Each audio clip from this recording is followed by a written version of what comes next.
Doña Alicia, usted describe ese dolor, el dolor de una mamá que quizás muchos periodistas conocemos. Me gustaría que usted, con sus propias palabras, le explicara a nuestros televidentes, a quienes siguen el programa La Noche a esta hora, cuál fue ese dolor que le generó a usted ese hombre que hoy es homenajeado de manera pública y exaltado como el defensor de los humildes, el dolor que le generó a su familia, alias el Mono Jojoy. Imagínese tener que llegar a enterrar a mi hijo sin poder mirar, poder llorar, sin poderlo sacar, sin poder decir es mi hijo, me lo llevo, porque el cuento, o sea, en el momento es, si usted lo saca, se muere. Tener que encerrarme en una pieza, a llorarlo solo y a gritar desesperada como... Porque solamente uno de madre que perdió un hijo es que sabe el dolor. ¿Por qué la gente tiene que esperar que le maten un hijo para sentir el dolor que estamos sintiendo las víctimas?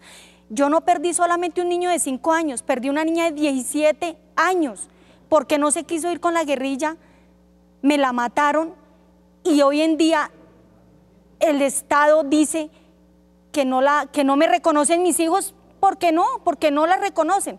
Pero sí le reconocen el derecho a un homenaje a un criminal, a un asesino. Tiene más valor un asesino que una madre que perdió 4 niños que no sabían más que pedir guapanela prácticamente en ese momento. A mí me parece un dolor muy desgarrador para todas las víctimas, porque no estoy hablando solamente por mí. Y quisiera que el señor presidente me escuche y me dé la oportunidad de poder hablar con él y que me dé una cita. Por favor, necesito hablar con el señor presidente, porque el dolor que estoy sintiendo hoy es tan grande como todo lo que el país está sintiendo por ese homenaje que le hicieron a ese criminal, porque nos desgarró la vida a muchas madres, a muchas, no solamente a mí. Y yo sí quiero que el señor presidente me escuche y por favor, con el debido respeto que él se merece, por favor que me dé una cita, porque yo necesito hablar con él. Pues doña Alicia, permítame, regreso con Ginette Bedoya. Ginette, tú escribiste el libro La vida y muerte del Mono Jojoy. De acuerdo con ese libro que condensa una profunda investigación, me gustaría que nos contaras quién era el Mono Jojoy. ¿Cómo crees que debe ser recordado en ese momento por la historia de Colombia? Bueno, el Mono Jojoy se convirtió lamentablemente en uno de los mayores sanguinarios, si quiero utilizar esa palabra, porque además lo han ratificado las víctimas y todos los procesos que están documentados en torno a la barbarie que cometieron muchos de los frentes y muchos de los integrantes de las FARC. Y utilizo la palabra sanguinario porque en la Fiscalía hay cerca de 200 procesos sobre actos terroristas, secuestros, homicidios, desplazamientos masivos y otro tipo de hechos como violencia sexual contra mujeres que ordenó Jorge Briceño Suárez, conocido como el Mono Jojoy. Él era el jefe militar de las FARC, era el comandante del bloque oriental de las FARC, y a pesar de que las personas que estuvieron bajo su mando dicen que era un hombre paternal, que siempre estuvo pendiente de ellos, que se encargaba de darles mercados, de estar pendiente de su asistencia médica, lo cierto es que de nuestra retina, de nuestra mente, nunca podemos arrancar ese recuerdo de cerca de 500 policías y militares encadenados, enjaulados, secuestrados en medio de la selva colombiana con las mínimas garantías de derechos humanos, y que lamentablemente se extendió también a mucha gente de la población civil.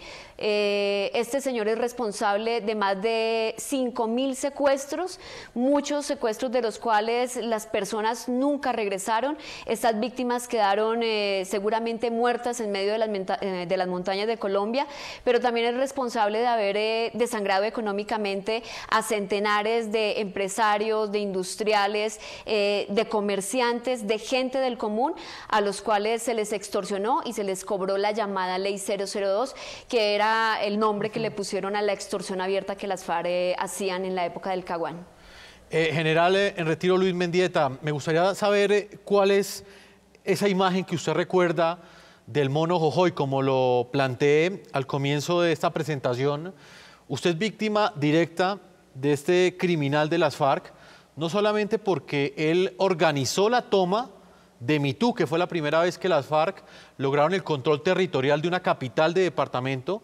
Prácticamente ese fatídico 1 de noviembre de 1998, las FARC pasó de la guerra de guerrillas a tomar control territorial de una capital de departamento, no por pocas horas, prácticamente por días, y secuestrar a cerca de un centenar de policías. Y luego ese mismo guerrillero lo mantiene a usted privado de su libertad durante cerca de una década. ¿Qué recuerdo o qué imagen le quedó a usted de alias el Mono Jojoy? Pienso que con la toma de Mitú, allí se demostró por parte de las FARC y de todos los cabecillas la crueldad que en ellos es característico. Cometieron crímenes de guerra, cometieron crímenes de lesa humanidad al emplear armas no convencionales, al utilizar armas pesadas en contra no solo de las instalaciones policiales, sino también contra la población, destruyendo casi toda la población de Mitú. Pero también muy grave que de las mismas residencias las FARC hubiese sacado por instrucciones de este sujeto, alias el Mono Jojoy, a dirigentes políticos, a civiles y los hubiese fusilado.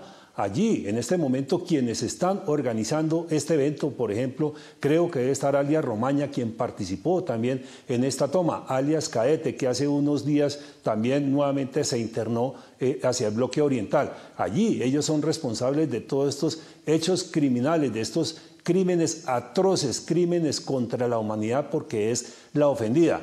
Recuerdo del Mono Jojoy que fue varias veces, si no recuerdo mal, 3 oportunidades a las jaulas de concentración donde estábamos. La primera con el periodista Jorge Enrique Botero, donde se tomaron unas pruebas de supervivencia.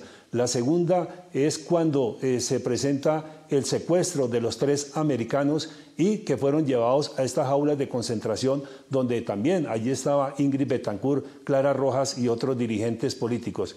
Y la tercera se presenta cuando en el periodo del presidente Uribe, cuando toman pruebas de supervivencia y que son publicadas en los diferentes medios de comunicación, especialmente los testimonios de Consuelo González de Perdomo, de Gloria de Lozada, del doctor Hechen y otros más integrantes de la fuerza pública.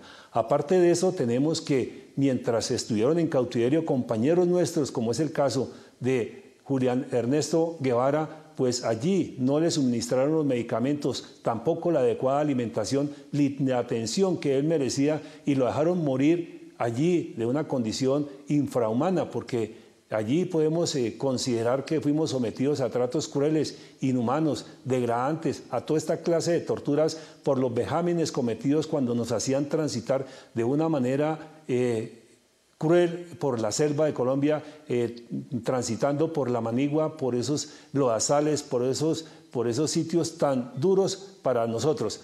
También debo mencionar que Luis Hernando Peña Bonilla, intendente de la policía, que también fue secuestrado en la toma de Mitú y quien presentaba problemas psiquiátricos en una oportunidad, alias Sombra, que en este momento está en libertad por generosidad especialmente de la Justicia Especial para la Paz, pues allí lo sacó de una jaula de concentración con doble cadena a la cintura y al cuello y fue llevado no sabemos a dónde, y de acuerdo a la versión de uno de los rescatados en la operación Jaque, allí se manifiesta que Luis Hernando Peña Bonilla fue fusilado. Por lo tanto, recordar a este sujeto es recordar a un criminal de guerra, a un criminal de lesa humanidad, a un personaje que cometió toda clase de delitos, no solamente desde el derecho penal colombiano, sino también desde el derecho internacional humanitario y el derecho internacional de los derechos humanos. Estamos escuchando la voz de 3 víctimas desde ángulos opuestos. Víctimas que apoyaron en su momento el acuerdo de paz, inclusive que todavía lo apoyan, como Ginés Bedoya, y por supuesto víctimas como el general Mendieta y doña Alicia, que han manifestado diferentes cuestionamientos y críticas a ese modelo de paz que negoció el presidente Juan Manuel Santos con las FARC. Hoy estamos analizando con ellos este acto, este homenaje que le rindió las FARC a alias el Mono Jojoy. Vamos a hacer una primera pausa a comerciales. Cuando regresemos vamos a estar leyendo sus opiniones, las que nos están enviando a través de las cuentas de Twitter que están apareciendo en la parte inferior de nuestra pantalla. Una pausa y ya regresamos a la segunda parte de este programa de la noche.